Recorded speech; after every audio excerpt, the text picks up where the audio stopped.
Assalamualaikum warahmatullahi wabarakatuh. Perkenalkan, nama saya Panji Bintang Revali Hakim.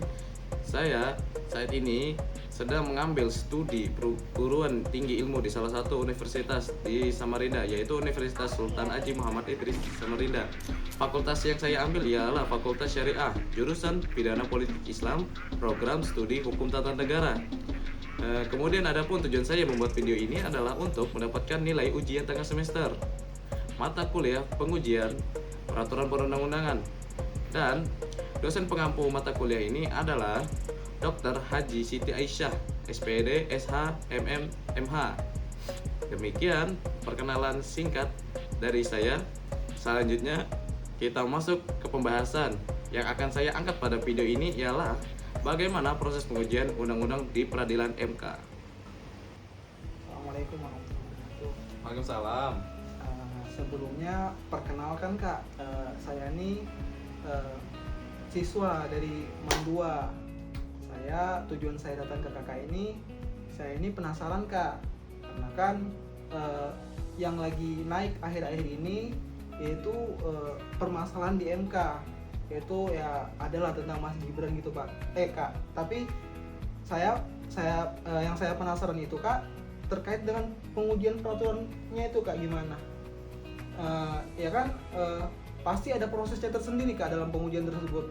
Dan yang saya tahu kan kakak juga ini merupakan anak HTN di UINSI ya Kak, benar ya Kak? Iya benar. Karena kan saya ada rencana mau ambil kuliah di situ juga Kak. Jadi sekalian lihat-lihat lah Kak, apakah mungkin UI ini bagus atau enggak gitu Kak. Jadi bisa nggak Kakak jelaskan bagaimana sih proses pengujian peraturan perundang-undangan tuh dari awal tuh gimana sih Kak? Oke, terkait pengujian undang-undangnya, yang seperti kita ketahui kan yang berwenang untuk menguji undang-undang itu adalah MK, Mahkamah Konstitusi. Itu sesuai dengan pasal 24C UUD 1945. Itu ada, coba lihat sendiri nanti ya.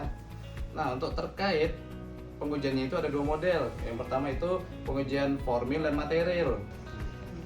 Nah, terkait pengujian formil, yaitu pengujian yang berkaitan dengan proses atau tata cara pembuatan undang-undang tersebut. Oh, jadi formil itu berkaitan dengan tata caranya ya Kak ya? Ya, apakah proses pembuatannya itu sesuai dengan prosedur pembuatannya atau tidak, begitu. Kalau material, kalau pengujian material itu yang dimana yang diuji itu adalah berkenaan dengan substansi undang-undang yang dianggap bertentangan dengan UUD 1945. Selain ada formil ada material juga ya Kak? Ya. Terus gimana tuh Kak? Pengujian formil ini bisa diujikan dalam jangka waktu itu 45 hari sejak undang-undang itu diundangkan dalam bacaan negara. Kalau material itu diujinya dia tidak memiliki batas waktu. Contoh, undang-undang tahun 2019 baru diujikan di tahun 2024 itu bisa. Oh, jadi walaupun beda beberapa tahun bisa kayak gitu Kak ya? Iya. Oh, jadi terkait material itu walaupun dia diuji misalnya beberapa tahun ke depan itu nggak apa-apa ya Kak? Iya, nggak apa-apa. Nah, tadi kan itu terkait dengan pengujian material formil. Selanjutnya itu ada prosesnya, proses pengujiannya. Itu kalau tidak salah ada beberapa tahap. Tahap pertama itu pemeriksaan pendahuluan yang dilakukan dalam sidang terbuka untuk umum, itu bersifat umum, dibuka untuk umum. Nah, oleh panel hakim yang sekurang-kurangnya itu ada 3 hakim. Dalam periksaan pendahuluan, hakim akan memeriksa kelengkapan dan kejelasan materi permohonan yang meliputi kewenangan Mahkamah Konstitusi, kedudukan hukum atau legal standing pemohon, dan pokok permohonan. Dalam pemeriksaan kelengkapan dan kejelasan materi permohonan, hakim wajib memberi nasihat kepada pemohon dan atau kuasanya untuk melengkapi atau memperbaiki permohonan dalam jangka waktu paling lama itu 14 hari. Termasuk pula nasihat yang berkaitan dengan pelaksanaan tertib persidangan. Nah, itu di sidang pendahuluan. Selanjutnya adalah sidang pemeriksaan. atau sidang pleno. Pemeriksaan persidangan dilakukan dalam sidang pleno yang terbuka untuk umum. Pemeriksaan persidangan ini mencakup yang pertama itu pemeriksaan pokok permohonan, kedua pemeriksaan alat-alat bukti tertulis, yang ketiga mendengar keterangan presiden atau pemerintah, yang keempat mendengarkan keterangan dari DPR atau DPD, yang kelima itu mendengarkan keterangan dari saksi, yang keenam mendengarkan keterangan para ahli dan bukti lain yang dapat dijadikan petunjuk. Yang ketujuh itu mendengarkan keterangan pihak terkait. Yang kedelapan itu pemeriksaan rangkaian data, keterangan, perbuatan, keadaan, dan atau peristiwa yang bersesuaian dengan alat bukti yang lain dapat dijadikan petunjuk. Jadi di dalam proses itu dikumpulkan semua alat-alat bukti ya kak, dari Iya. keterangan dari presiden, keterangan dari DPR gitu ya kak.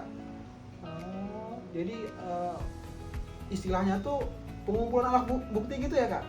Ya, sederhananya begitu. Mendengarkan dari keterangan dari DPR, dari pihak terkait dan para ahli hukum mengenai apa yang diuji undang-undangnya, begitu kira-kira. Terus selanjutnya itu gimana kak? Nah, untuk selanjutnya itu adalah namanya RPH, Rapat Permusyawaratan Hakim. Rapat permusyawaratan hakim gitu ya kak ya. Ya, Rapat permusyawaratan hakim itu berarti hakimnya itu rapat tentang sesuatu hal atau apa tentang apa gitu maksudnya kak? jadi di dalam rapat permusyawaratan hakim ini setidaknya sekurang-kurangnya itu ada minimal 7 hakim atau 9 hakim di dalamnya. Di dalam RPH ini mereka akan menindaklanjuti dari pemeriksaan sidang-sidang sebelumnya. Kan tadi terkait dengan sebelum sidang sebelumnya kan ada keterangan dari DPR, bukti-buktinya dan segala hal. Nah, itu mereka akan rapatkan di dalam RPH itu, dan sidang ini juga bersifat tertutup. Oh, berbeda dengan sebelumnya yang terbuka gitu ya kak? Iya, kalau yang ini tertutup. Di dalam RPH ini mereka akan bermusyawarah secara mufakat. Mereka akan mencari bagaimana untuk memutus sebuah pengujian tersebut. Hakimnya tadi ada berapa ya kak? Ada 7, minimal 7 atau enggak atau 9. Oh, kalau 7 atau 9 ya. Jadi pemutusannya itu gimana kak? Biar suatu pengujian itu disetujui atau ditolak tuh tolak ukurnya tuh gimana kak? Atas kesepakatan hakimnya.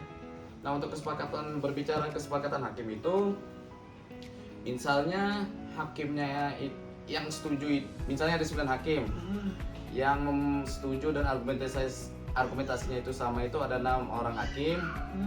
Sedangkan yang sisa 3-nya itu tidak sama, maka yang diambil untuk suara mufakatnya itu adalah suara terbanyak. Oh, gitu ya. Kayak misalnya kalau ada hakim yang berbeda pendapat itu diambil suara terbanyaknya. Suara terbanyaknya ya. Ya. Terus tadi kan 9 atau 7 atau 987 kak. Karena kan kalau misalnya hakimnya 8 gitu dan semisal aja nih kak, suatu putusan tuh suatu pengujian tuh ada 4 orang hakim sama 4 orang hakim yang menerima dan 4 orang hakim yang menolak. Itu gimana kak? Apakah itu ada kasusnya kak atau tidak dibenarkan kak? Berkaitan kalau ada 8 hakim, sebenarnya itu tidak diperbolehkan jika ada 8 hakim. Jadi yang dibolehkan itu ada 7 atau 9. Jadi 7 atau 9. Jika ada 8, maka ada salah satu hakim yang akan mengundurkan diri dari rapat tersebut. Oh, jadi di antara 8 tuh jadi harus 7 harus genap gitu, ganjil gitu ya kak? Iya, akan mendapatkan suara. Biar dapat suara yang pas gitu ya? Iya, begitu kira-kira, Dek. Terus gimana tuh kak setelah RPH kak? Nah, setelah dari RPH maka adalah pembacaan putusan dari hakim. Nah, di dalam putusan hakim ini maka hasil dari RPH ini akan dibacakan, entah itu berkaitan dengan hasil pengujiannya, entah itu dikabulkankah dari permohonan dari pemohon atau ditolak dari pengujian tersebut. Nah, kira-kira begitu aja sih proses pengujiannya secara sederhana, kira-kira begitu, Teh. Berarti ada 4 tahap lah, 4 tahapan tadi itu. Dari sidang pendahuluan, pemeriksaan, baru rapat persyaratan hakim, baru terakhir putusan. Nah, kira-kira adek paham aja kah yang saya jelaskan tadi?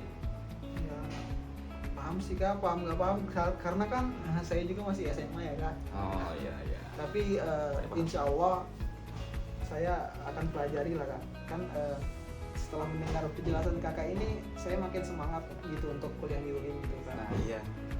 Mungkin ini hanya sedikit ilmu saja yang saya berikan kepada adek dari kuliahan saya dari. Nah untuk itu adek kalau ada kesempatan join lah masuk ke kuliahan UINSI. Di situ bukan hanya diajarkan saja ilmu hukum positif, tetapi ilmu agamanya juga. Adek kan dari MAN, Madrasah Aliyah Negeri, kan sekolah negeri Islam kan. Nah, mending lanjut aja ke Universitas Islam Negeri.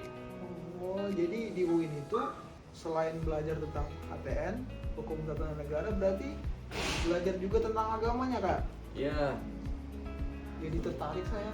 Nah makanya, ayo join. Kasih kak atas ilmunya ya kak. Mungkin Ya, itu sama-sama. aja. Terima kasih banyak kak.